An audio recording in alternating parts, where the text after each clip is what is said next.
में जारी युद्ध के बीच एक बड़ा घटनाक्रम सामने आया है। लग तो रहा है कि अमेरिका, इजराइल और ईरान का युद्ध है, लेकिन इस सब के पीछे एक और खिलाड़ी है जो पर्दे के पीछे से ईरान की मदद कर रहा है। क्योंकि ईरान जो मिडिल ईस्ट में अकेला दिखाई दे रहा है, वो कहीं पर भारी पड़ रहा है और उसके पीछे रूस का हाथ है।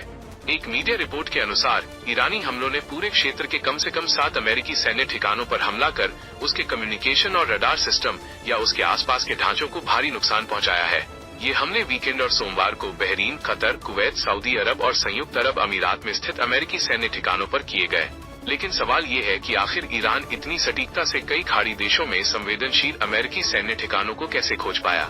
इसका जवाब द वॉशिंगटन पोस्ट की एक रिपोर्ट में मिलता है। उससे पहले ये जान लेना जरूरी है कि अमेरिका को कितना नुकसान हुआ है।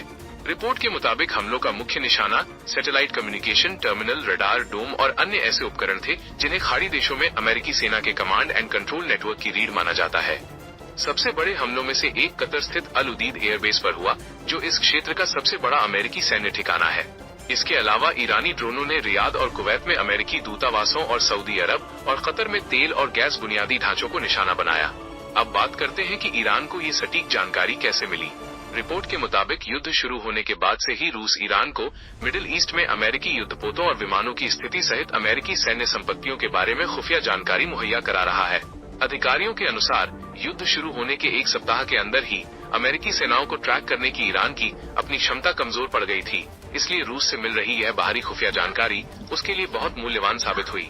वहीं चीन की बात करें तो ईरान और चीन के करीबी संबंधों के बावजूद ऐसा नहीं लगता कि चीन तेहरान को कोई सैन्य सहायता प्रदान कर रहा है। ईरान का चीन के साथ उस स्तर का रक्षा समझौता नहीं है जैसा उसका रूस के साथ है। 2022 में यूक्रेन पर रूस के हमले के बाद से ईरान मॉस्को के सबसे महत्वपूर्ण सहयोगियों में से एक बन गया है और उसने रूस को तकनीक व सस्ते स्ट्राइक ड्रोन दिए हैं, जिन्होंने यूक्रेनी शहरों और वायु रक्षा प्रणालियों को भारी नुकसान पहुंचाया है। अमेरिका और इजरायली सेनाओं के समन्वित हमलों के बावजूद ईरान ने पीछे हटने का कोई इरादा नहीं दिखाया है और वो लगातार सैन्य, कूटनीतिक और ऊर्जा बुनियादी ढांचों को निशाना बना रहा है। दूसरी ओर अमेरिकी राष्ट्रपति डोनाल्ड ट्रंप ने स्पष्ट कर दिया है कि उनके पास युद्ध की कोई समय सीमा नहीं है। यदि रूसी खुफिया जानकारी इसी तरह मिलती रही तो खाड़ी में अमेरिकी संपत्तियों पर ईरानी हमले और अधिक खतरनाक हो सकते हैं। मिडिल ईस्ट में जारी इस तनाव के बीच एक और घटनाक्रम ने दुनिया का ध्यान खींचा है।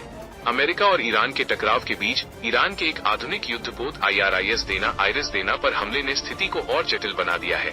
ये जहाज हिंद महासागर के अंतर्राष्ट्रीय जल क्षेत्र में गश्त कर रहा था, तभी अमेरिकी कार्रवाई में इसे गंभीर नुकसान पहुंचा और ये डूबने लगा। ये हमला श्रीलंका के तट से लगभग 9 समुद्री मील दूर हुआ, जिससे हड़कंप मच गया और कई ईरानी सैनिकों की जान खतरे में पड़ गई। ऐसे नाजुक समय में श्रीलंका तटरक्षक और नौसेना की रेस्क्यू टीम ने तुरंत कार्रवाई करते हुए डूबते जहाज के क्रू मेंबर्स को बचाने का अभियान शुरू किया और कई ईरानी सैनिकों को सुरक्षित बाहर निकाला। इस मानवीय सहायता को ईरान ने एक बड़े दोस्ताना समर्थन के रूप में देखा है। इस घटना के बाद ईरान के विदेश मंत्री अब्बास अरागची ने श्रीलंका का आभार व्यक्त करते हुए इसे अंतर्राष्ट्रीय सहयोग का उदाहरण बताया। साथ ही उन्होंने भारत के विदेश मंत्री एस जयशंकर से भी फोन पर लंबी बातचीत की, जिसमें उन्होंने अमेरिकी कार्रवाई को अंतर्राष्ट्रीय कानूनों का उल्लंघन और समुद्री डकैती करार दिया। तेहरान का कहना है कि वो अपने सैनिकों की सुरक्षा के लिए कड़े कदम उठाने से पीछे नहीं हटेगा। विशेषज्ञों का मानना है कि इस घटना से अमेरिका और इजराइल की चिंता बढ़ सकती है, क्योंकि ईरान अब इस मुद्दे पर वैश्विक समर्थन जुटाने की कोशिश कर रहा है। श्रीलंका का ये मानवीय हस्तक्षेप संकेत देता है कि ये संघर्ष अब सिर्फ खाड़ी तक सीमित नहीं है, बल्कि हिंद महासागर तक पहुंच गया है। युद्ध के 7वें दिन सामने आई ये घटना बताती है कि ये लड़ाई केवल हथियारों से नहीं, बल्कि कूटनीति और अंतर्राष्ट्रीय कानूनों के आधार पर भी लड़ी जा रही है। मिडिल ईस्ट में जारी भीषण संघर्ष अब 7वें दिन में प्रवेश कर चुका है और हालात लगातार ज्यादा खतरनाक होते जा रहे हैं। आप इस खबर को लेकर अपनी क्या राय रखते हैं, हमें कमेंट बॉक्स में जरूर बताइए। ऐसी ही ताज़ा और अनसुनी खबरों के लिए अननोन न्यूज अपडेट चैनल को सब्सक्राइब करना न भूलें।